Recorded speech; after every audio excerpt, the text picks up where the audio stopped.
Have you ever found yourself marveling at the mechanical genius that is your car's engine? It's a marvel of human ingenuity, isn't it? Every day, these machines power us from point A to point B, often without a second thought from us.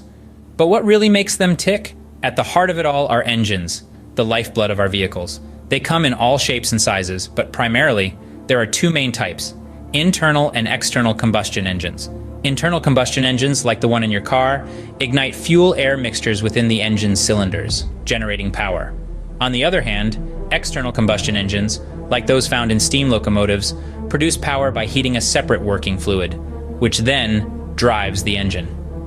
The complexities and nuances of these engines are fascinating, and understanding them can deepen our appreciation for these technological wonders. In the following scenes, we're going to take a deeper dive into how these two types of engines function. First up is the internal combustion engine, the power behind most of the vehicles on the road today. Let's dive into the heart of this mechanical marvel. The internal combustion engine operates on a four-stroke cycle, also known as the Otto cycle, named after its inventor, Nicholas Otto. Each stroke represents a different phase in the cycle: intake, compression, combustion, and exhaust. During the intake stroke, the piston moves down the cylinder, creating a vacuum that sucks in a mixture of air and fuel. Then, the piston moves back up the cylinder in the compression stroke, compressing this air-fuel mixture to a fraction of its original volume. This compression makes the mixture more explosive, setting the stage for the next phase. The combustion stroke, often known as the power stroke, is where the magic happens.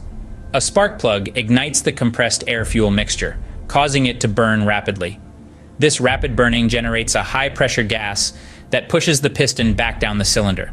The force of this downward movement is transferred through the connecting rod to the crankshaft, which then converts it into rotational energy to drive the vehicle.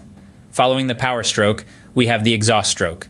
The piston moves back up the cylinder, expelling the burnt gases out of the engine through an exhaust valve. And just like that, the cycle begins anew, ready to power the vehicle further.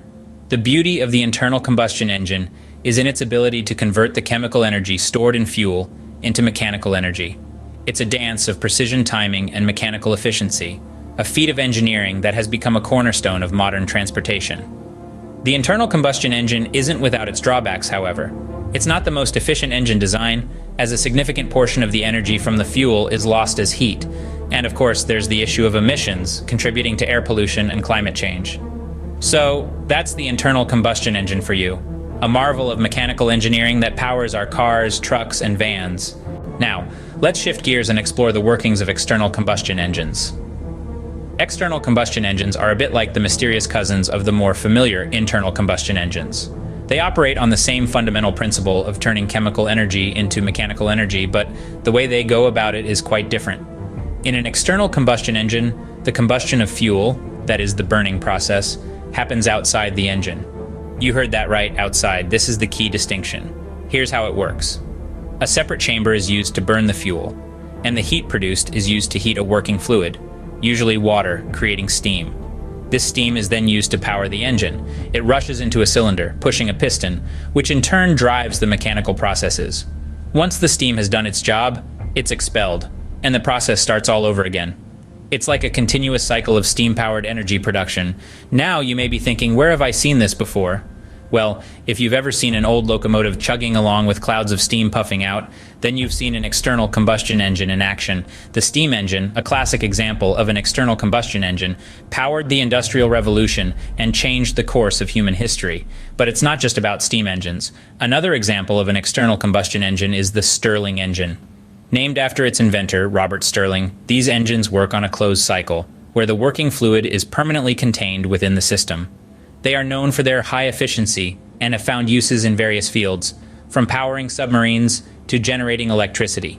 So, while external combustion engines might not be as common as their internal combustion counterparts, they are certainly not less interesting. They offer a fascinating glimpse into the myriad ways in which we can harness energy and transform it into motion. And that's the external combustion engine for you, a less common but equally fascinating piece of engineering. Now that we've explored both types of engines, it's time to put it all together. Internal combustion engines, or ICEs, are highly efficient, converting most of the fuel's energy directly into mechanical power.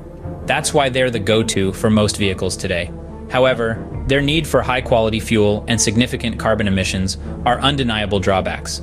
On the other hand, external combustion engines, or ECEs, can run on a variety of fuels and are less harmful to the environment. They're often used in power plants and marine transport, but their larger size and lower efficiency make them less suitable for personal vehicles. Both engines have their place in the mechanical world, each excelling where the other falls short. It's a delicate balance of power, efficiency, and environmental impact. Whether it's the internal combustion engine that powers your car or the external combustion engine that might power a steam train, both are incredible feats of engineering.